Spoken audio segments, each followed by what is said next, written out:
இந்த விஷயம் வந்து இப்ப கேரளாலயும் சரி, தமிழ்நாட்டுல ஓரளவு இது டிபேட் ஆயிருக்கு. என்னன்னா, நியோ ஃபாசிஸ்ட் அரசு அந்த அரசு இருக்கத வந்து சொல்ல தவறிருச்சு. இத வந்து சீதாராம் யெச்சூரி இருந்தப்போ பல இடங்கள்ல சொன்னாரு. ஆனா வந்து அந்த நிலைப்பாடுல இருந்து இப்ப சிபிஎம் வந்து மாறிடுச்சா? அப்படின்ற கொஸ்டின் இருக்கு. ஸோ அந்த நிலைப்பாடுல இருந்து மாறிட்டீங்களா?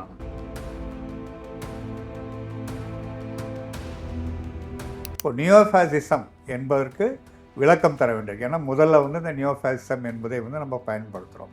அதில் மிக முக்கியமான வேறுபாடாக சொல்லப்படுவது என்ன என்று சொன்னால், பழைய ஃபாசிசம் என்பது அது ஆட்சிக்கு வந்தவுடனேயே அரசியலமைப்பு சட்டத்தையும் நாடாளுமன்ற அமைப்பும் வந்து அழிச்சிடும்.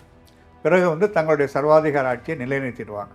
இப்போ இருக்கின்ற நியோஃபாசிசம், அதாவது பிஜேபி உட்பட அவங்க என்ன பண்ணுறாங்கன்னா, இந்த ஆபத்து இருக்குது என்பது தான் நம்முடைய வரைவு தீர்மானம், அதை பற்றிய விளக்கம் எல்லாமே வந்திருக்கு.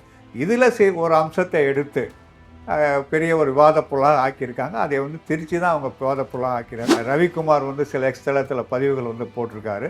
அதற்கு பதில் சொன்ன நம்ம தோழர்கள் வந்து ரவிக்குமாருக்கு பதில் சொல்லிட்டு என்ன அவருக்கு வந்து ஆலோசனை சொன்னாங்கன்னாக்கா, உங்களுக்கு இதற்கு மேலேயும் கருத்து இருந்தால் நீங்களே நேரடியாக திருத்தத்தை அனுப்புங்க என்று தான் சொன்னாங்க. அப்படி யார், ரவிக்குமார் மட்டுமல்ல, யார் வேண்டும்னாலும் வந்து அந்த திருத்தத்தை பொதுமக்களும் வந்து தரலாம்.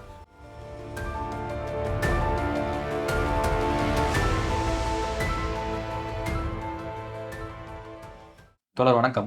சிபிஎம்னுடைய 24வது அகில இந்திய மாநாடு நடக்க போகுது. அதுவும் மதுரையில நடக்க போகுது. ஸோ இந்த மாநாட்டுக்கு வந்து அரசியல் தீர்மானம் ரொம்ப முக்கியமானது. ஒரு கம்யூனிஸ்ட் கட்சி வந்து மக்களிடத்துல அரசியல் தீர்மானத்த வந்து முன்வைக்கிறது ரொம்ப முக்கியமானது. அது வைக்கப்பட்டு இன்னைக்கு வந்து எல்லார்கிட்டயும் அந்த நகல் வந்து கையில இருக்கு. அதிலிருந்து நிறைய கேள்விகள் இருக்கு. இந்த கேள்விகள் உங்ககிட்ட கேட்கலாம்னு நினைக்கிறோம்.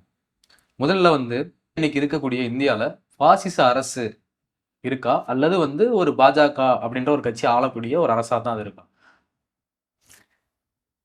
நம்ம கட்சியினுடைய திட்டம் வந்து என்ன சொல்லுது என்று சொன்னால், பாஜக வந்து ஆர்எஸ்எஸ் என்ற அமைப்பால் வழிநடத்தப்படுகிறது. ஆர்எஸ்எஸ் ஒரு பாசிச குணமுடைய அமைப்பு. ஆகவே பாசிச குணமுடைய அமைப்பான ஆர்எஸ்எஸ்ஸால் பிஜேபி வழிநடத்தப்படுகிற காரணத்தினால், இந்த அரசாங்கத்தினுடைய பல்வேறு செயல்பாடுகளில் பாசிச குணங்கள் வந்து வெளிப்படுவதற்கான எல்லா வாய்ப்புகளும் இருக்குது என்பதுதான் நம்முடைய கட்சி வந்து தெளிவாக சொல்லுது. அதுதான் அரசியல் தீர்மானத்தினுடைய நகல்லையும் சொல்லப்பட்டிருக்கு. நீங்கள் எடுத்து பார்த்தீங்கன்னா ஃபஸ்ட்டு பேராகிராஃப்லேயே இது வந்து ஒரு பாசிச அரசாங்கமாக, பாசிசத்தை நோக்கி செல்கின்ற அரசாங்கமாக இருக்கிறது என்று மிக தெளிவாக வந்து நம்ம நகல் தீர்மானம் சொல்லியிருக்காங்க. உள்ளாரையும் பல்வேறு இடங்களில் அதை வந்து குறிப்பிட்டு சொல்லிட்டு தான் இருக்காங்க. இந்த விஷயம் வந்து இப்ப கேரளாலயும் சரி, தமிழ்நாட்டுல ஓரளவு இது டிபேட் ஆயிருக்கு. என்னன்னா, நியோ ஃபாசிஸ்ட் அரசு அந்த அரசு இருக்கத வந்து சொல்ல தவறிருச்சு. இத வந்து சீதாராம் யெச்சூரி இருந்தப்போ பல இடங்கள்ல சொன்னாரு. ஆனா வந்து அந்த நிலைப்பாடுல இருந்து இப்ப சிபிஎம் வந்து மாறிடுச்சா? அப்படின்ற கொஸ்டின் இருக்கு. ஸோ அந்த நிலைப்பாடுல இருந்து மாறிட்டீங்களா? அந்த சீதாராம் யெச்சூரி இருந்தபொழுது இருந்த மதிப்பீடு தான் இப்போ இருக்குது. அதில் எதுவுமே வந்து மாறல. இந்த வரைவு தீர்மானத்தோடு சேர்த்து ஒரு முக்கியமான அம்சமாக என்ன வந்து ஒரு குறிப்பு வந்து தந்தது என்பது பத்திரிகைகளை வந்து அது ஒரு பெரிய விவாத பொருளாக ஆக்கியிருக்காங்க. அதில் அவங்க என்ன சொல்கிறாங்கனாக்கா, இது வந்து நியோ ஃபாசிசத்தை நோக்கி போகின்ற ஒரு அரசாக இருக்குது என்று சொல்கிறாங்க. இப்போ நியோ ஃபாசிசம் என்பதற்கு விளக்கம் தர வேண்டும். ஏன்னா முதல்ல வந்து இந்த நியோ ஃபாசிசம் என்பதை வந்து நம்ம பயன்படுத்துகிறோம். ஆக ஃபாசிசம் என்பது 2 வகைப்பட்டதாக இருக்குது. 20ஆம் நூற்றாண்டில் வந்த ஃபாசிசம், அதுதான் வந்து முசோலினி, ஹிட்லர் இவர்கள் தலைமையில் வந்து வந்தது என்பது, அது வந்து 20ஆம் நூற்றாண்டு ஃபாசிசம்.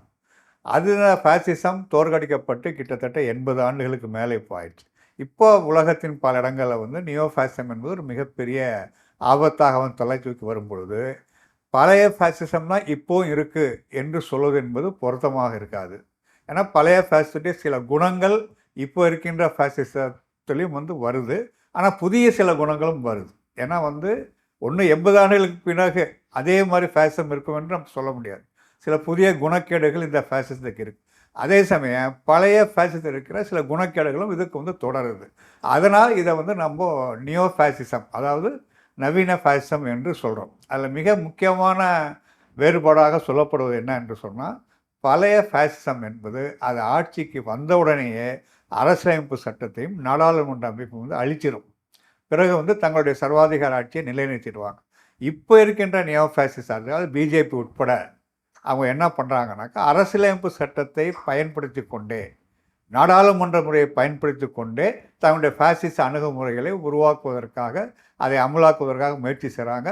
அந்த ப்ராசஸில் அரசியலமைப்பு சட்டத்தையும் நாடாளுமன்ற முறையையும் சிதைக்க பார்க்குறாங்க. இது ஒரு மிக முக்கியமான வேறுபாடு இந்த நவீன பாசிசத்தை பொறுத்த வரைக்கும்.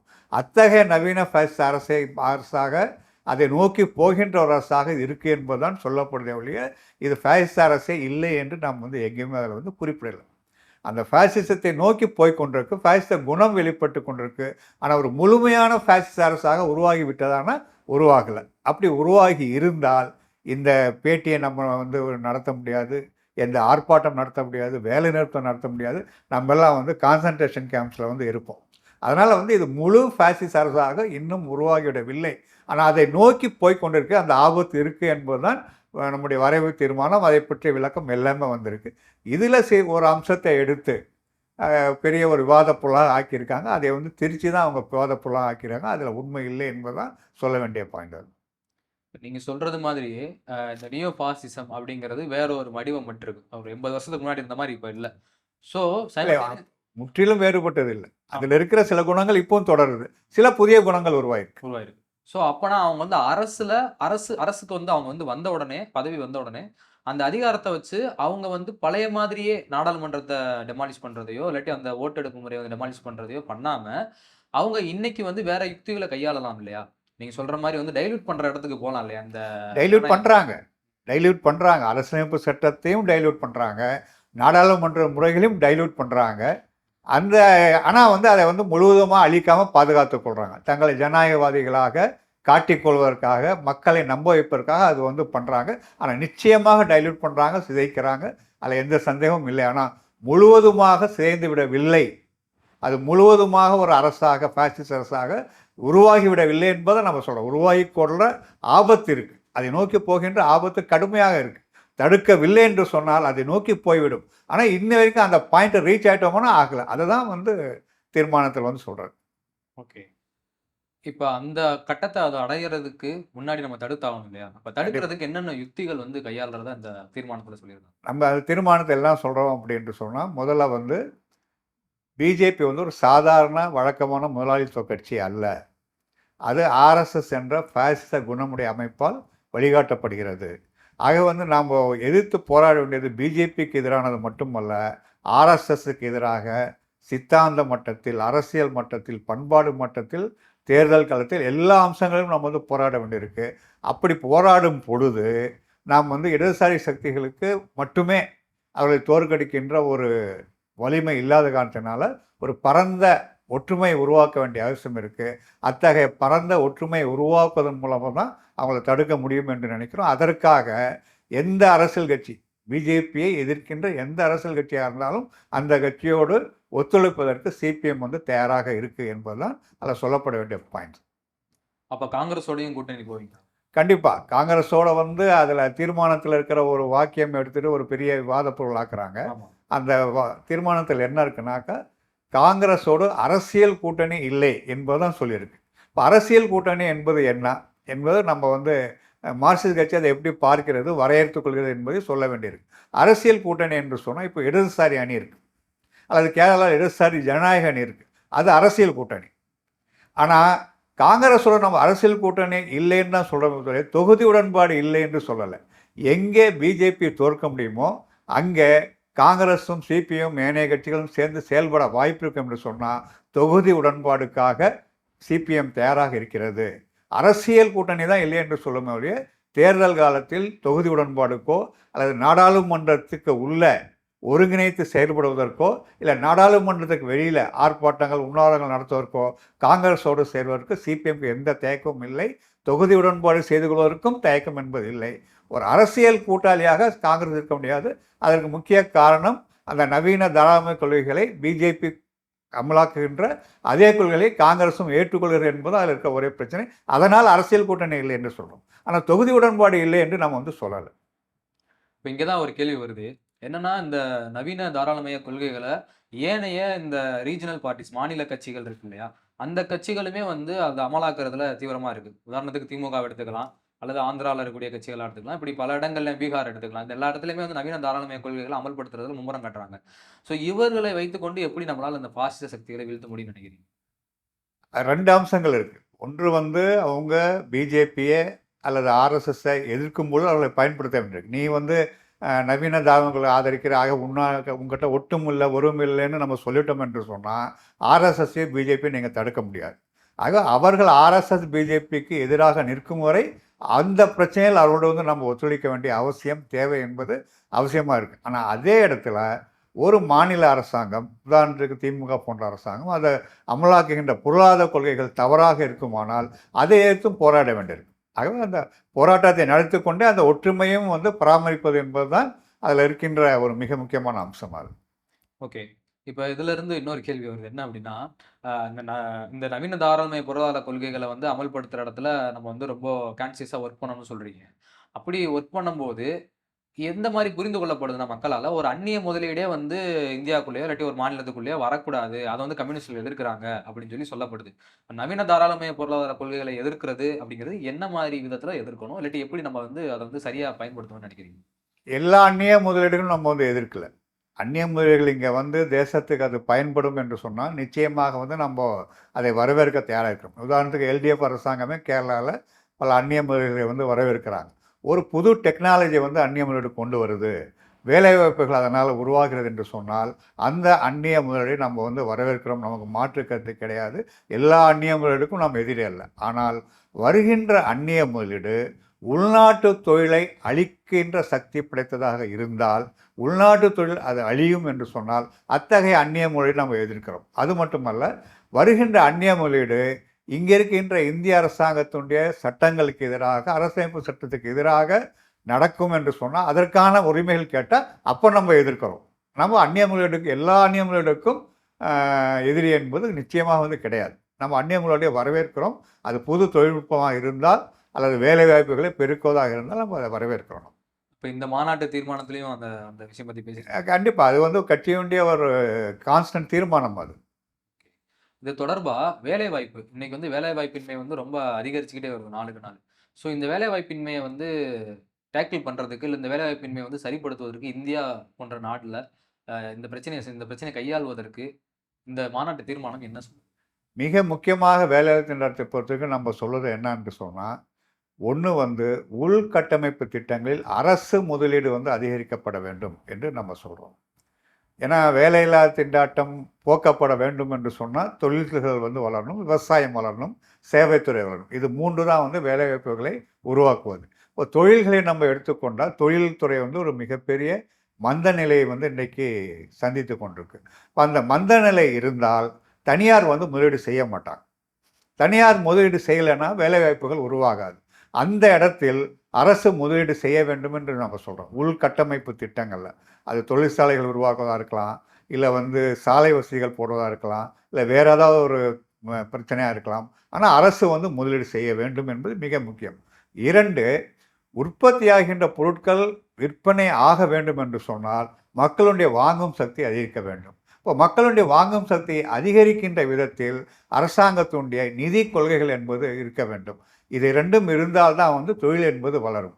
விவசாயத்தை பொறுத்த வரைக்கும் இன்றைக்கு வந்து விவசாயம் கார்ப்பரேட் மயம் ஆவது என்பது ஒரு மிகப்பெரிய நெருக்கடி விவசாயத்தில் இன்றைக்கி வந்து ஏற்பட்டிருக்கு. அது இல்லாமல் இருக்க வேண்டும் என்று சொன்னாக்கா இந்த விவசாயத்தில் வந்து அவர்களுடைய விலை பொருட்களுக்கு வந்து நியாயமான விலை, நியாயமான அளவில் அவர்களுக்கு வந்து கடன், பயிர் காப்பீட்டு கடன் இவையெல்லாம் தருவதன் மூலமாகத்தான் அதை வந்து பண்ண முடியும். ஆக விவசாயத்திற்கு என்று தனியாக கொள்கைகள் உருவாக்கப்பட வேண்டும், தொழில்களுக்கு தனியாக கொள்கைகள் உருவாக்கப்பட வேண்டும். அதன் மூலமாக தான் வேலைவாய்ப்புகள் உருவாக்க முடியும் என்று நம்ம வந்து நினைக்கிறோம். அதே போல அந்த உதிரி பாட்டாளிகளாக இன்னைக்கு அந்த பட்டாளம் வந்து ரொம்ப பெருசா வளர்ந்துகிட்டே வருது. ஸோ இந்த உதிரி பாட்டாளிகள் இந்த அன்ஆர்கனைஸ்டு லேபர்ஸ் இந்த இந்த பெரிய மாசஸ வந்து எப்படி கவர் பண்ண போறோம்? அவங்களுக்கு என்ன தீர்வு சொல்லியிருக்கு இந்த அரசியல் தீர்மானம்? முறைசாரா தொழிலாளர்கள் பொறுத்த வரைக்கும் வந்து அவர்கள் தான் இன்றைக்கு இந்திய உழைப்பாளிகளில் தொழிலாளர்களில் 90% பேர். ஆக அவர்களை வந்து புறக்கணித்து விட்டு எந்த ஒரு தொழிற்சங்க இயக்கமுமே தன்னுடைய தொழிற்சங்க நடவடிக்கையை வந்து வடிவமைத்து கொள்ள முடியாது. ஆகவே நம்ம வந்து இப்போ கூடுதலாக முக்கியத்துவம் வந்து முறைசாரா தொழில்களில் தர வேண்டும் என்று சொல்லி 2015ஆம் ஆண்டு நடந்த கட்சியினுடைய விசேட மாநாடு பிளீனம் அதிலே மிக தெளிவாக சொல்லியிருக்காங்க. மேலும் மேலும் தொழிற்சங்க இயக்கமும் கட்சியும் முறைசாரா தொழிலாளர்களுடைய நலன்களில், அவருடைய பிரச்சனைகளில் கவனம் செலுத்த வேண்டும். அவர்களை தொழிற்சங்கத்திற்கு கொண்டு வர வேண்டும், அவர்களை கட்சி கொண்டு வர வேண்டும் என்று சொல்லியிருக்காங்க. அதில் ஒரு வலுவான நடவடிக்கைகளை இன்றைக்கு கட்சியும் தொழிற்சங்கமும் வந்து எடுத்துக்கொண்டு வருது. அது இந்த தீர்மானத்திலும் வந்து பிரதிபலிக்கிறது கண்டிப்பாக. இது தவிர நம்ம பேசின விஷயங்கள் தவிர, இந்த அரசியல் தீர்மானத்துல வேற என்னென்ன விஷயங்கள்லாம் முக்கியமான விஷயங்களா சொல்லப்பட்டிருக்கு? குறிப்பா நீங்க இந்த சர்வதேச நிகழ்வுல இருந்து ஸ்டார்ட் பண்ணா ரொம்ப நல்லா இருக்கும்னு நினைக்கிறேன். சர்வதேச நிகழ்வுகளை பொறுத்தவரைக்கும் தீர்மானம் சொல்வது என்பது 2 மிக முக்கியமான அம்சங்களை வந்து சொல்கிறாங்க. ஒன்று வந்து உக்ரைன் போர், இன்னொன்று வந்து பாலஸ்தீன பிரச்சனை. பாலஸ்தீன பிரச்சனையை பொறுத்தவரைக்கும் வந்து இஸ்ரேலுடைய இனப்படுகொலை என்பது மிக வன்மையாக கண்டிக்கத்தக்க ஒன்று என்று தான் வந்து கட்சி வந்து சொல்லுது. இன்னும் சொல்லப்போனால் பாலஸ்தீன இனப்படுகொலையை கண்டித்து வீதிக்கு வந்து போராடிய இந்திய அரசியல் இயக்கம் என்பது இடதுசாரி இயக்கம் மட்டும்தான். வேறு யாருமே வந்து போராடல. ஈவன் இஸ்லாமிய அமைப்புகள் கூட வந்து ரோடுக்கு வரல. ரோடுக்கு வந்து ஆர்ப்பாட்டம் நடத்தி மத்திய குழு கூட்டம் நடந்தபோது மத்திய குழு அனைவரும் சீதாராம் யெச்சூரி தலைமையில் பினராயி விஜயன் உட்பட எல்லாரும் போய் ஜந்தர் மந்தரில் போராட்டம் நடத்தி என்பது சிபிஎம் தான். அதே போல் மற்ற இடதுசாரி கட்சிகளும் வந்து பண்ணியிருக்காங்க. பாலஸ்தீன இனப்படுகொலை பொறுத்த வரைக்கும் அமெரிக்காவுடைய ஆதரவு இல்லை என்று சொன்னால் இஸ்ரேல் அது வந்து நடத்த முடியாது. இப்போ நீங்கள் வந்து எடுத்து பாருங்கள், டொனால்ட் ட்ரம்ப் பின்னாடி என்ன டொனால்ட் ட்ரம்ப் பண்ண போகிறான்னு நமக்கு வந்து தெரியாது. ஆனால் இன்னைக்கு மிரட்டி தான், ஒரே மிரட்டல் தான் நெத்தன்யாகு வந்து அந்த சமாதானத்துக்கு வந்து வரவழைச்சிருக்காப்புல. அதனால தான் இப்போது பிணைய கைதிகளும் பரிமாற்றம் இன்னைக்கு கடைசியாக நடந்திருக்கு. இன்னையோட ஃபேஸ் 1 முதல் கட்டம் வந்து அதில் நடந்திருக்கு. அடுத்த 2வது கட்டம் பற்றி இனிமேல் தான் பேச போகிறாங்க. அப்படி வந்து அமெரிக்கா வந்து ஆயுதத்தை நிப்பாட்டினாலே இஸ்ரேல் ஒன்றும் பண்ண முடியாது. ஆனால் நிப்பாட்டுவாங்களா என்பது நமக்கு தெரியாது. அது வந்து பொறுத்திருந்து பார்க்க வேண்டும். அந்த பிரச்சனையை பொறுத்த வரைக்கும் தனி பாலஸ்தீன நாடு உருவாவது என்பதுதான் அந்த பிரச்சனையை தீர்க்க முடியும் என்று நாம் வந்து மிக தெளிவாக அதில் வந்து சொல்கிறோம். அடுத்தது வந்து ரஷ்ய உக்ரைன் போர். இந்த ரஷ்ய உக்ரைன் போர்லையும் வந்து உக்ரைனை பகடைக்காயாக பயன்படுத்தி தான் நேட்டோ நாடுகள் வந்து ரஷ்யாவை சிதைக்க முயற்சி பண்ணாங்க. ரஷ்யா வந்து அதை வந்து சமாளிச்சிருக்காங்க. ஒரு கட்டத்துக்கு மேலே டொனால்ட் ட்ரம்ப் வந்து இப்போ பதவிக்கு வந்த பிறகு அவரை வந்து தடாலடியாக உக்ரைனுக்கு தர உதவியெல்லாம் நிப்பாட்ட போகிறேன்னு சொல்லிட்டு இருக்காரு. அதில் வந்து ரஷ்யாவுடைய அந்த நீடித்த தன்மை, அவங்க வந்து அதில் பார்க்க வேண்டிய மிக முக்கியமான அம்சம் என்ன என்று சொன்னால், நேட்டோ நாடுகள் அனைவரும் உற்பத்தி செய்கின்ற ஆயுதங்களை விட மிக அதிகமான ஆயுதங்களை ரஷ்யா என்ற ஒரு தனி தேசம் வந்து உற்பத்தி செய்யுது. அது மட்டுமல்ல, இன்னைக்கு போர்க்களத்தில் ஒரு நவீன ஆயுதத்தை அமெரிக்காவோ இங்கிலாந்தோ உக்ரைனுக்கு தந்து உக்ரைன் அதை பயன்படுத்தினால் அடுத்த மாதமே அந்த விட நவீன ஆயுதத்தை இவங்க வந்து உற்பத்தி பண்ணுறாங்க. இந்த நவீன ஆயுதம் உற்பத்தி செய்வது அவருடைய பொருளாதாரத்தை வந்து இந்த எண்ணெய் விற்பனையின் மூலம் இந்தியா சீனாவுக்கு விற்பதன் மூலம் அதை வந்து நிலைநிறுத்தியது என்பது அவர்கள் வந்து போர்க்களத்தில் வலுவாக நின்று முன்னேறுவதற்கு பயன்பட்டது. இனி ரஷ்யாவை தோற்கடிக்க முடியாது என்ற சூழல் வந்த பிறகுதான் அமெரிக்கா வந்து உக்ரைனை கை கழுவ முன் வந்திருக்கு. அந்த பிரச்சனையை பொறுத்த வரைக்கும் கூட அது வந்து ஒரு தீர்வை நோக்கி போகிற மாதிரி தெரியுது. ஆனால் பொறுத்திருந்து பார்க்கணும், அது வந்து என்ன பண்ணணும்னு சொல்லி. வேறு சர்வதேச பிரச்சனைகள் பார்த்தோம் என்று சொன்னால், ஐரோப்பிய நாடுகளில் எங்கெல்லாம் தேர்தல்கள் நடக்குதோ அங்கெல்லாம் வந்து வலதுசாரிகள் வெற்றி பெறாங்க. அந்த வலதுசாரிகளில் சில அமைப்புகள் வந்து நவீன பாசிச அமைப்புகளும் இருக்குது. உதாரணத்துக்கு வந்து இத்தாலியில் வெற்றி பெற்றிருக்கின்ற அந்த கட்சி பகிரங்கமே தங்களை வந்து பாசிச கட்சி, முசோலினி தான் தங்களுடைய பிதாமகர் என்று சொல்லி கொள்கிறாங்க. ஒரு விதிவிலக்காக சில இடதுசாரிகள் ஜெயிக்கிறாங்க. உதாரணத்துக்கு வந்து ஜெர்மி கோர்பின் ஜெயிக்கிறார், பெர்னி சாண்டர்ஸ் அமெரிக்காவில் வந்து ஜெயிக்கிறார். அதே போல் வந்து ஃப்ரான்ஸில் வந்து இடதுசாரிகள் ஒரு வலுவான தாக்கத்தை ஏற்படுத்தியிருக்காங்க தேர்தலில். அதெல்லாம் வந்து ஐரோப்பாவில் நடந்திருக்கு. ஆனால் இது விதிவிலக்குகள் தான். பல இடங்களில் வந்து வலதுசாரி சக்திகள் தான் வெற்றி பெற்றிருக்காங்க.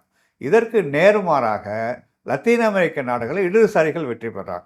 பிரேசிலில், கொலம்பியாவில், பெருவில், சிலியில் இங்கெல்லாம் வந்து இடதுசாரிகள் வந்து வெற்றி பெற்றிருக்காங்க.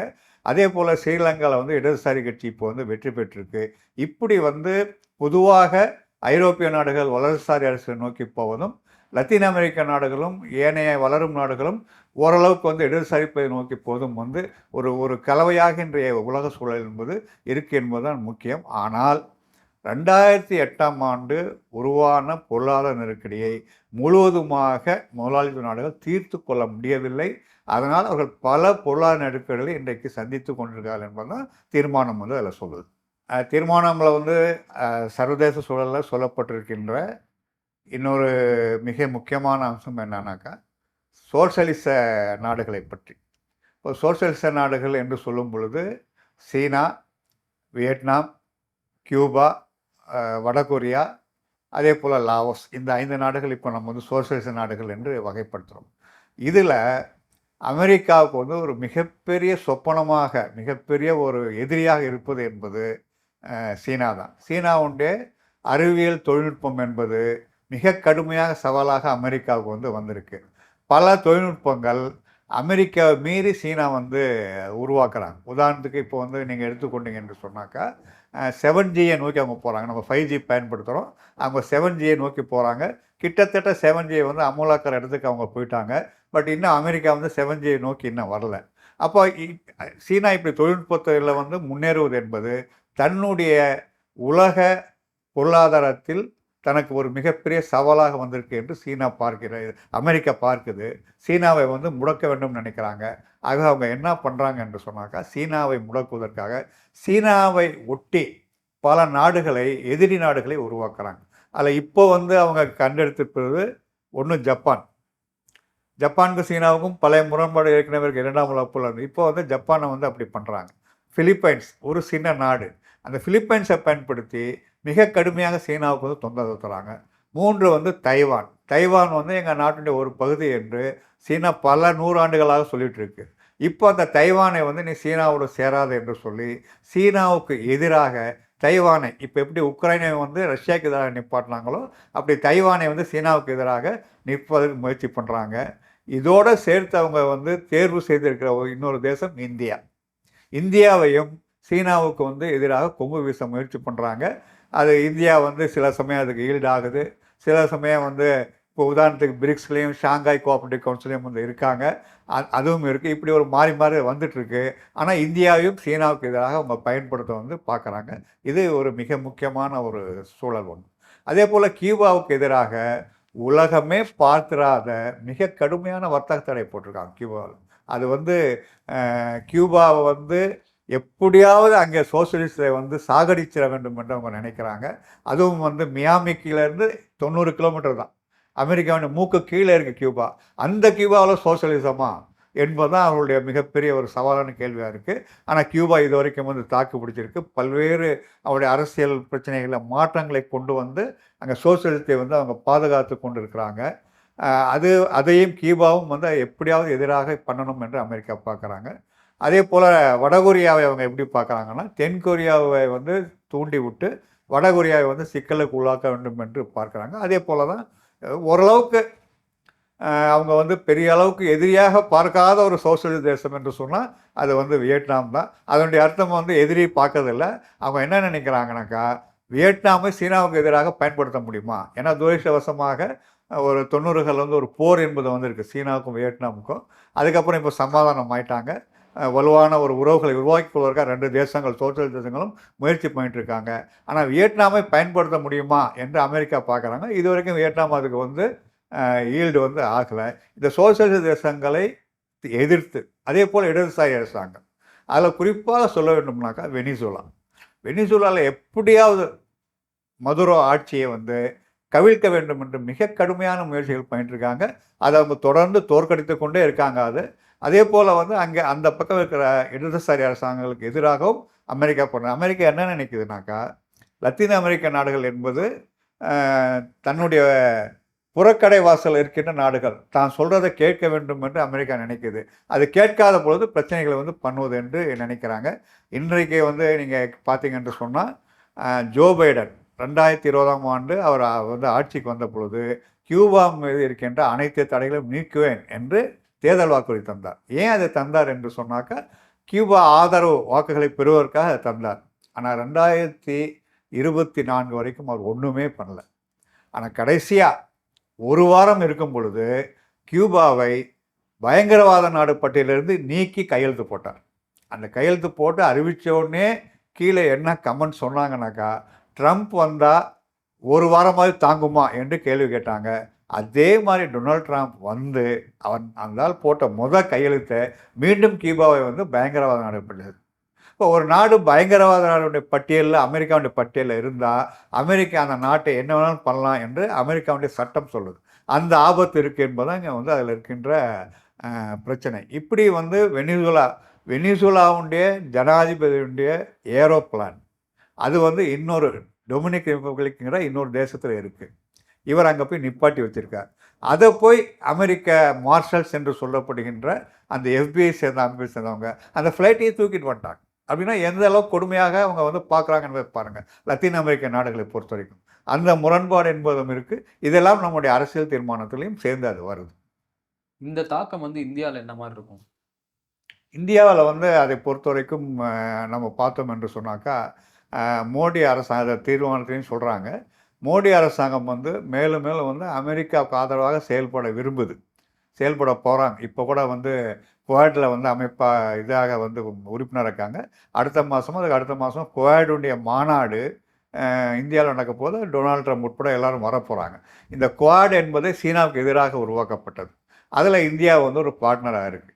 இப்போது வந்து அமெரிக்காவுக்கு போயிட்டு வந்த பொழுது கூட சில மிக முக்கியமான ஆயுத ஒப்பந்தங்களை வந்து மோடி கையெழுத்து போட்டு வந்திருக்கிறார். இவங்க அமெரிக்கா பக்கம் சாய வேண்டும் என்று நினைக்கிறாங்க. ஆனால் அதே சமயத்தில் வேறு சில புறச்சூழல்களும் நிர்பந்தங்களும் அவர்கள் வந்து இந்த பன்முகத்தன்மை கொண்ட பல அமைப்புகளை உறுப்பினராக இருக்க வேண்டிய நிர்பந்தம் ஏற்படுது. உதாரணத்துக்கு பிரிக்ஸ், அதே மாதிரி வந்து ஷாங்காய் கோஆப்ரேட்டிவ் ஆர்கனைசேஷன், இதை ரெண்டுலேயுமே அவர்கள் இருப்பது என்பது அமெரிக்காவுக்கும் மற்ற முதலாளித்த நாடுகளுக்கு எதிரான ஒரு இதுதான். அது இருக்க வேண்டிய நிர்பந்தம் மோடி அரசாங்கம் ஏற்படுது. ஆனால் அவர்கள் வந்து அமெரிக்கா பக்கம் சாய்மானம் என்பது நடக்குது. இது ரெண்டும் வந்து அவர்கள் தங்களுடைய நோக்கத்திற்காக இந்திய முதலாளித்துவம் வந்து பயன்படுத்திக்கிறாங்க. இந்திய தேர்தல்கள் வந்து இன்னைக்கு ரொம்ப பெரிய ஒரு மாறுதல்கள்லாம் நடத்திட்டு வருது. அதை பற்றி எதுவும் சொல்லியிருக்காங்க இந்திய தேர்தல்கள் பற்றி? இந்திய தேர்தலில் என்ன மாறுதல்? இந்திய தேர்தலில் வந்து பார்த்தீங்கன்னா வாக்கெடுப்பு வந்து டேர்ன் அவுட் சொல்கிறாங்க. யுஎஸ்ஏடோட டேர்ன் அவுட் வந்து நடந்திருக்குன்னு சொல்கிறாங்க வாக்கில். ஸோ அப்படி சர்வதேச அளவில் இருந்து வந்து இந்தியாவுடைய தேர்தலில் வந்து இன்ஃப்ளூயன்ஸ் பண்ணக்கூடிய நிலைமையெல்லாம் ஏற்படுது.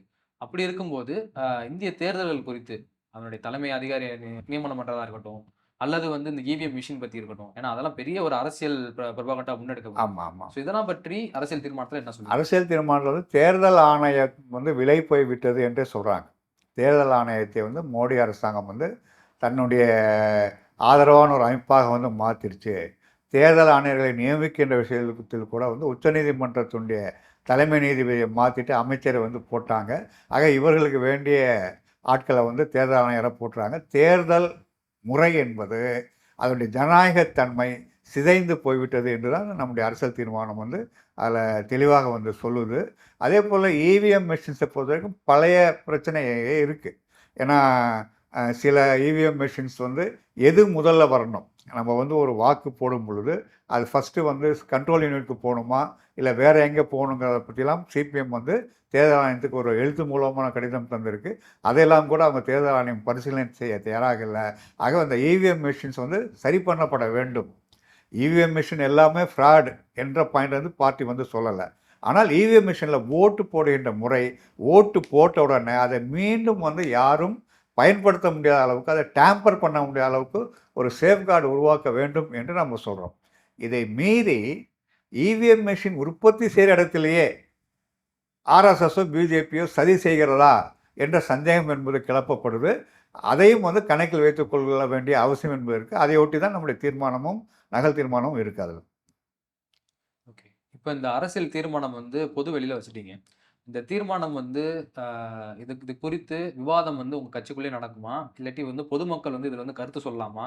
சொல்கிறதா இருந்தால் எப்படி சொல்லணும்? இந்த தீர்மானத்தை அவங்க வந்து எப்படி படிக்க முடியும்? எந்த வழியில் படிக்க முடியும்? அதை வந்து அது மீதான கருத்துக்களை அவங்க எப்படி சொல்ல முடியும்? நம்முடைய கட்சியினுடைய அமைப்பு சட்டமே என்ன சொல்வது என்று சொன்னால், 3 ஆண்டுகளுக்கு ஒரு முறை அகில இந்திய மாநாடு நடக்கும். அகில இந்திய மாநாட்டுக்கு பிறகு முன்னாடி மாநில மாநாடு, அதுக்கு முன்னாடி மாவட்ட மாநாடு, இடைக்கமிட்டி மாநாடு, கிளை மாநாடு வரைக்கும் நடத்தும். கிளை மாநாட்டில் தொடங்கி தான் அகில இந்திய மாநாடு முடியுது. அகில இந்திய மாநாட்டில் அடுத்த 3 ஆண்டுகளுக்கு நம்ம என்ன அரசியல் திசை வழியில் போகிறோம் என்பதை பற்றி தான் அந்த அரசியல் தீர்மானம் என்பது உருவாக்கப்படுது. அந்த அரசியல் தீர்மானம் 2 மாதங்களுக்கு முன்பு, அகில இந்திய மாநாட்டின் 2 மாதங்களுக்கு முன்பு எல்லா மொழிகளிலும் அச்சிடப்பட்டு அந்த மாநிலத்தினுடைய கட்சி கிளைகளுக்கு, கட்சி உறுப்பினர்களுக்கு நம்ம தர்றோம். கட்சி உறுப்பினர்கள் படிக்க வேண்டும், அதில் கருத்துக்கள் சொல்ல வேண்டும் என்று கட்சி வந்து எதிர்பார்க்குது. அதில் விவாதம் நடக்குது. கிளைகள் வரை நடக்குது, இடைக்கமிட்டியில் நடக்குது, மாவட்டக்குள்ள நடக்குது, அதற்கென்று கூட்டங்கள் நடத்தப்படுகின்றன. அதில் வலுவான விவாதங்கள் வந்து நடக்குது. திருத்தங்கள் வந்து ஒவ்வொரு அடியும் நிறைய திருத்தங்கள் வந்து தர்றாங்க. அது மட்டும் இல்லாமல் பொதுமக்களும் கூட இந்த தீர்மானத்தின்படி ஏதாவது அவர்களுக்கு கருத்து இருக்கும் என்று சொன்னால் அந்த கருத்தை சொல்லலாம் என்றும் கட்சி சொல்லுது. கட்சி மட்டுமல்ல, கட்சிக்கு வெளியிலையும். அதனால தான் நம்ம வந்து அதை வெப்சைட்லேயே வந்து அதை அப்லோட் பண்ணுறாங்க. அந்த தீர்மானத்துடைய ஆங்கில நகலை வந்து வெப்சைட்லேயே வந்து அப்லோட் பண்ணுறாங்க. ஆக அதை பார்த்து அவர்கள் பொதுமக்களை யார் வேண்டுமானாலும் சொல்லலாம். இப்போ உதாரணத்துக்கு வந்து ரவிக்குமார் வந்து சில எக்ஸ்தலத்தில் பதிவுகள் வந்து போட்டிருக்காரு. அதற்கு பதில் சொன்ன நம்ம தோழர்கள் வந்து ரவிக்குமாருக்கு பதில் சொல்லிட்டு இந்த காங்கிரஸோட கூட்டணி இருக்கா இல்லையா, அதை எப்படி பார்ட்டி பார்க்குது என்பதை பதில் சொல்லிட்டு என்ன அவருக்கு வந்து ஆலோசனை சொன்னாங்கன்னாக்கா, உங்களுக்கு இதற்கு மேலேயும் கருத்து இருந்தால் நீங்களே நேரடியாக திருத்தத்தை அனுப்புங்க என்று தான் சொன்னாங்க. அப்படி யார் ரவிக்குமார் மட்டுமல்ல, யார் வேண்டும்னாலும் வந்து அந்த திருத்தத்தை பொதுமக்களும் வந்து தரலாம். ஒவ்வொரு திருத்தமும் அங்கே வருகின்ற நூற்றுக்கணக்கான பிரதிநிதிகளின் கையில் தரப்படும். அந்த திருத்தத்தை மத்திய குழுவை ஏற்பதா நிராகரிக்கா என்பது முடிவு செய்யாது. அந்த திருத்தத்தை பிரதிநிதிகள்கிட்ட தந்துடுவாங்க. பிரதிநிதிகள் தான் அதை முடிவு பண்ணுவாங்க, ஏற்றுக்கலாமா வேண்டாமா அப்படிங்கிறது. ஆக வந்து உதாரணத்துக்கு ஒரு 4000 திருத்தங்கள் வருதுன்னா அந்த 4000 திருத்தங்களும் பேப்பர்ஸ் முழுவதையும் பற்றி அந்த அந்த ஆவணங்கள் முழுவதையும் ஒவ்வொரு பிரதிநிதிக்கும் தந்துடுவாங்க. பிரதிநிதிகள்கிட்ட விட அப்புறம் அதில் வாக்கெடுப்பு நடத்தப்படும். ஏற்றுக்கலாமா வேண்டாமான்னு அதன் அடிப்படையில் தான் தீர்மானிக்கப்படும். ஆகவே இது வந்து மத்திய குழுவோ அரசியல் தலைமைகளோ திருத்தங்களை ஏற்பது நிகழ்வு பேச்சுக்கு இடமில்லை. உயர்ந்த பட்ச வடிவம் என்பது அந்த அகில இந்திய மாநாடு தான், அந்த பார்ட்டி காங்கிரஸ் தான், அந்த பிரதிநிதிகள் தான். அவர்கள் தான் அதை ஏற்பதா நிராகரிப்பதா என்பதை தீர்மானிப்பார். இது இன்னும் கொஞ்சம் டயக்னோஸ் பண்ண விரும்புகிறேன். என்ன அப்படின்னா, நீங்கள் இந்த பிரதிநிதிகள் சொல்கிறீங்கல்ல, இப்போ காமனாக இருக்க பீப்புளுக்கு புரிகிற மாதிரி சொல்லணும் அப்படின்னா, இந்த பிரதிநிதிகள்லாம் யார்? இவங்களாம் எங்கேருந்து வருவாங்க? இதில் எத்தனை பேர் இருப்பாங்க பிரதிநிதிகள்? பிரதிநிதிகள் என்று சொல்லும் பொழுது ஒவ்வொரு மாநிலத்துடைய மாநாட்டிலையும் அகில இந்திய மாநாட்டுக்கு பிரதிநிதிகள் தேர்ந்தெடுக்கப்படுறாங்க. இப்போ வந்து தமிழ்நாட்டில் இருந்து ஒரு 25 பேர் ஒரு எண்ணிக்கை டிசைட் பண்ணால் அந்த 25 பேர் மெம்பர்ஷிப் ஏற்ற மாதிரி, பார்ட்டி மெம்பர்ஸ் தகுந்த மாதிரி.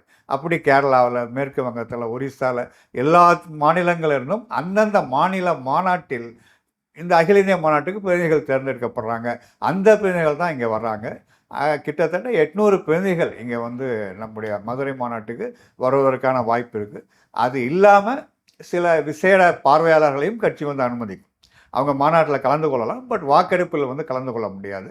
விசேட பார்வையாளர்கள் அல்லது வந்து இப்போ உதாரணத்துக்கு சீனியர் மோஸ்ட் கட்சி தோழர்கள் இருக்காங்க, அவர்களை ஒரு வந்து சிறப்பு பார்வையாளராக அனுப்ப, அதெல்லாம் வந்து எல்லாம் சேர்த்து கிட்டத்தட்ட 800 பேர் வருவாங்க. அகில இந்திய மாநாட்டுக்கான பிரதிநிதிகள் என்பது மாநில மாநாட்டில் தான் தேர்வு செய்யப்படுவாங்க. இப்போ தமிழ்நாடு இருக்குது என்று சொன்னால், தமிழ்நாட்டில் விழுப்புரம் மாநாடு நடந்தது. அந்த மாநாட்டில் பிரதிநிதிகளுடைய பட்டியலை வந்து வைக்கிறாங்க. இந்த ஒரு 30 பேர் என்று சொன்னால் 30 பேருடைய பட்டியலை அந்த மாநாட்டு பிரதிநிதிகள் கிட்ட வர்றாங்க. இப்போ அந்த மாநில மாநாட்டு பிரதிநிதிகள் எப்படி வர்றாங்க? மாவட்ட மாநாடுகள் தேர்ந்தெடுக்கப்படுறாங்க. ஸோ அவங்க கிட்ட வைக்கிறாங்க. அதில் வந்து இல்லை இவர் இருக்கலாம், இவர் இருக்கக்கூடாது, இல்லை நான் இருக்க விரும்புகிறேன் என்று சொல்வதற்கு உரிமை உண்டு. அப்படி சொன்னால் அது தேர்தல் வைக்கப்படும். தேர்தலில் யார் அதிக வாக்குகள் வாங்குகிறார்களோ அவர்கள் பிரதிநிதிகளாக போகிறாங்க. இப்படி தான் ஒவ்வொரு மாநிலத்திலிருந்தும் பிரதிநிதிகள் அங்கே வர்றாங்க. அந்த பிரதிநிதிகள் கலந்து கொள்கின்ற அந்த அகில இந்திய மாநாடு தான் கட்சியின் மிக உயர்ந்த ஸ்தாபன வடிவம். அப்போது மற்ற கட்சியில் இருக்கிற மாதிரி தலைமைக்கு பிடிச்சவங்க தலைமையில் இருக்கவங்க வந்து தேர்ந்தெடுத்து அனுப்ப மாட்டாங்க. அந்தக்கான பேச்சுக்கே இடம் கிடையாது. தலைமைக்கு தெரிஞ்சவங்க, வேண்டியப்பட்டவங்க எல்லாம் ஆறுதெல்லாம் வந்து அந்த பேச்சுக்கே இடம் இல்லை. இப்போ உதாரணத்திற்கு வந்து ஒரு வயது வரம்பு வச்சுருக்காங்க. 75 வயதுக்கு மேலே சென்ட்ரல் கமிட்டிலையோ பொலிட் பியூரோலையோ இருக்க முடியாது என்று சொன்னால் யாராக இருந்தாலும் அதுதான். தோழர் பினராயி விஜயனுக்கு மட்டும்தான் அவங்களோட விதிவிலக்கு தந்தாங்க, வேறு யாருக்கும் விதிவிலக்கு இல்லை. இப்போவும் அப்படி தான் பண்ண போகிறாங்க. ஆகவே அதிலெல்லாம் வந்து வேண்டப்பட்டவர்கள் வேண்டாதப்பட்டவர்கள் பேச்சுக்கு அதில் இடமில்லை. அங்கே முழு விவாதம் நடக்கும். யாராக இருந்தாலும் சரி, பிரகாஷ்கர் இருந்தாலும் சரி, சீதாராம் யெச்சூரி சரி, தோழர் பினராயி விஜயனும் சரி, அவர்கள் செய்த தவறு என்று பிரதிநிதிகள் நினைத்தால் அதை விமர்சனத்திற்கு உள்ளாக்கப்படுவார்கள். இந்த அரசியல் நகல் தீர்மானத்தில் ஒரு மிக முக்கியமான அம்சங்கள் வந்து என்ன என்று சொன்னாக்கா, 2 முக்கிய பிரச்சனைகள். ஒன்று வந்து ஆர்எஸ்எஸ் முன்வைக்கின்ற இந்துத்துவா, ஃபேசிஸ்ட குணமுடைய ஆர்எஸ்எஸ் முன்வைக்கின்ற இந்துத்துவா, இதை வந்து தோற்கடிக்க வேண்டும். இதுதான் வந்து மிக முக்கிய முதல் கடமையாக அரசியல் தீர்மானம் வலியுறுத்தி சொல்லுது. இது ஒன்று. 2, அதே சமயம் ஒரு மாற்று அரசியலை, இடது ஜனநாயக மாற்று அரசியலை மக்கள் முன்னாடி வைக்க வேண்டும் என்றும் கட்சி வந்து சொல்லுது. இந்த இரண்டும் வந்து ஒன்றுக்கொன்று தொடர்புடையது. ஒன்றை விட்டுட்டு இன்னொன்றை வந்து நம்ம அமலாக்க முடியாது. உதாரணத்திற்கு நமக்கு வந்து இடது ஜனநாயக முன்னணி அரசியல் வேண்டாம், நம்ம வந்து ஆர்எஸ்எஸ்ஸை தோற்கடிப்பது மட்டுமே அஜெண்டாவை வைத்துக்கொள்ளலாம் என்று சொன்னால் அது செய்யலாம். அது கட்சிக்கு சில நன்மைகள் ஏற்படும். 1-2 இடங்களில் நாடாளுமன்றத்தில் ஜெயிக்கலாம், சட்டமன்றத்தில் ஜெயிக்கலாம். ஆனால் கட்சி வந்து வளராது. கட்சி வந்து அடுத்த கட்டத்துக்கு போகாது. சிபிஎம்க்கும் மற்ற கட்சிகளுக்கும் வேறுபாடு இல்லாமல் போயிடும். அப்படி என்று சொன்னால் சிபிஎம் வந்து மாற்று அரசியலை வைக்க வேண்டிய அவசியம் என்பது இருக்குது. அதுதான் வந்து இடது ஜனநாயக அரசியல் என்று சொல்கிறோம். அந்த இடது ஜனநாயக அரசியலில் நாம் நவீன தாராளமய கொள்கைகளை வலிமையாக வந்து அதை நிராகரிக்கிறோம். சாதியத்தை நிராகரிக்கிறோம். பாலின சமத்துவத்தை உயர்த்தி பிடிக்கிறோம். இதெல்லாம் வந்து நம்முடைய அந்த இடது ஜனநாயக மாற்று அரசியல் இருக்குது. சரி, இடது ஜனநாயக மாற்று அரசியலை மட்டும் வச்சுக்குவோம், இந்த இந்துத்துவக்கு எதிரான இந்த போராட்டம் வேண்டாம் என்று சொன்னாக்கா நாம் வந்து தனிமைப்பட்டுடுவோம். கட்சி வந்து தனிமைப்பட்டுடும். ஏன்னா வந்து இது மிக முக்கியமான போராட்டம். இந்த போராட்டத்தின் மூலமாக தான் நம்ம வந்து மக்களை வென்றெடுக்க வேண்டிய தேவை என்பது இருக்குது. ஆக இரண்டுமே சம முக்கியத்துவம் வாய்ந்த பிரச்சனையாக இருக்குது. ஒன்றை உதாசீனப்படுத்தி இன்னொன்றை மட்டும் நாம் வந்து முக்கியத்துவம் தர முடியாது. இது அரசியல் நகல் தீர்மானத்தில் முன்வைக்கப்பட்டிருக்கிற மிக முக்கியமான அம்சம். அப்படியே வைக்கும் பொழுது ஒரு பிரச்சனை என்ன வருது என்று சொன்னாக்கா, இதே பிரச்சனையை 23வது மாநாட்டிலையும் வைத்தோம். அதற்காக இந்தியா கூட்டணி உருவாக்கப்பட்டது. சிபிஎம்க்கு அதில் ஒரு மிகப்பெரிய ரோல் இருந்தது. ஆனால் தேர்தலில் வந்து பிஜேபி தோற்கடிக்கப்படுது. தோற்கடிப்புனா மெஜாரிட்டியை வந்து இழக்குது. நல்ல விஷயம். அந்த ப்ராசஸில் மற்ற கட்சிகள்லாம் வலிமை அடைகிறாங்க, சிபிஎம் ஏன் வலிமை அடையலை? இது வந்து கட்சி முன்னாடி இருக்கின்ற ஒரு மிகப்பெரிய கேள்வி. அப்போ அந்த என்ன பலவீனம் நம்ம வந்து தடுக்குது என்பதை பார்த்து அந்த பலவீனத்தை கலைந்து கட்சி முன்னேற்ற பாதையில் கொண்டு செல்ல வேண்டும் என்பதும் இந்த அரசியல் நகல் தீர்மானம், அதை ஒட்டி இருக்கிற வந்து அரசியல் ஸ்தாபன அறிக்கை என்பது ஒன்று தனியாக அந்த மாநாட்டில் வந்து வைப்பாங்க. பரிசீலனை அறிக்கை என்பதும் பகிரங்கமாக வெளியிட்டிருக்காங்க. இந்த 3 ஆவணங்களையும் இதை பற்றியும் வந்து பேசுது என்பது மிக முக்கியமானது. இதை இந்துத்துவாக்கு எதிரான போராட்டம் தான் சரி, மாற்று இடது அரசியலாக இருந்தது, இதை ரெண்டும் அமலாக்கப்பட வேண்டும் என்று சொன்னால் சிபிஎம் வலிமையான அமைப்பாக உருவாக வேண்டும். இப்பொழுது இருப்பதை விட வலிமையான அமைப்பாக, தரமான அமைப்பாக உருவாக வேண்டும். ஆகவே சிபிஎம் உடைய சுயேட்சையான வலிமைக்கு கூடுதல் கவனம், அதிக கவனம் தர வேண்டும் என்பதும் இந்த மாநாட்டில் அந்த ஆவணங்களில் சொல்லப்படுகின்ற மிக முக்கியமான செய்தி. இறுதியாக ஒரு கேள்வி. இப்போ நீங்கள் சொன்னீங்க பொதுமக்கள் வந்து கருத்து சொல்லலாம் அப்படின்னு சொல்கிறீங்க. அதை வந்து எப்படி சொல்லலாம்? அவங்க வந்து மெயில் பண்ணணுமா, இல்லை வந்து தபால் அனுப்பணுமா, இல்லாட்டி கட்சி ஆஃபீஸ் வந்துடணுமா, எப்படி தரலாம்? எந்த வடிவத்தில்னாலும் தரலாம். உதாரணத்துக்கு வந்து ஒருத்தருக்கு வந்து ஆங்கிலம் தெரியாது, தமிழில் தான் கொடுப்போம்னா தமிழில் அவங்க கொண்டு வந்து கொடுத்தாங்கன்னா நாங்கள் ஆங்கில மொழி பெயர்த்து மத்திய குழுக்கு வந்து அவங்க தனியாக இதற்கு ஒரு இமெயில் கிரியேட் பண்ணியிருக்காங்க. அந்த இமெயிலில் வந்து அங்கே அனுப்பிடலாம். இல்லை நீங்கள் போஸ்டர்லேயும் அனுப்பலாம், ஒன்றும் பிரச்சனை கிடையாது. எதாக இருந்தாலும் 5ஆம் தேதிக்குள்ளே அனுப்பிடணும். 5ஆம் தேதிக்குள்ளே அனுப்பிட்டு அவங்க வந்து அதை கன்சிடர் பண்ணுவோம். இந்த மார்ச் 5ஆம் தேதிக்குள்ளே நாம் வந்து அனுப்பிடணும். இது இமெயிலாக இருந்தாலும் சரி, போஸ்டலில் இருந்தாலும், ஸ்பீட் போஸ்ட்டாக இருந்தாலும் சரி, கூரியராக இருந்தாலும் சரி, எதாக இருந்தாலும் நேரடியாகவும் வந்து தரலாம். இப்போ உதாரணத்துக்கு யாரும் டெல்லிக்கு போக முடியாது. இங்கே ஒரு மாவட்ட குழு அலுவலர்கள் வந்து ஒரு பொதுமக்கள், ஒரு பொதுஜனம் வந்து இது என்னுடைய திருத்தம்னு சொன்னாங்கன்னா அதை வாங்கி ஆங்கிலத்தில் மொழிபெயர்த்து அவருடைய பேர் அட்ரஸோடு நாங்கள் வந்து அனுப்பி வச்சுப்போம். ரொம்ப ரொம்ப நன்றி இந்த நேர்காணல் அடித்ததுக்கு. ரொம்ப நிறைய சந்தேகங்கள் எல்லாமே இது மூலமாக தெரிய வந்துச்சு. ஒரு புதிய விளக்கம் கிடைச்சிது. இதை தொடர்ந்து மக்கள்கிட்ட எடுத்துகிட்டு போவோம். ஒரு கம்யூனிஸ்ட் கட்சி அப்படிங்கிறது வந்து மக்கள்கிட்ட தன்னுடைய கொள்கைகளையும், தன்னுடைய அரசியல் யுக்திகளையும், தன்னுடைய அரசியல் திட்டத்தையும் செயல்பாட்டையும் வைக்கணும். அதை வச்சு பொதுமக்கள்கிட்ட கருத்து எடுக்கணும். இது ரெண்டும் வந்து இந்த பார்ட்டியில் நடக்கிறதா தமிழ் மார்க்ஸ் ஸ்கூல் வந்து நம்ம பார்க்குது. ஸோ தொடர்ந்து பயணிப்போம், தொடர்ந்து இது குறித்து பேசுவோம். ரொம்ப நன்றி. அனைவருக்கும் நன்றி, வணக்கம்.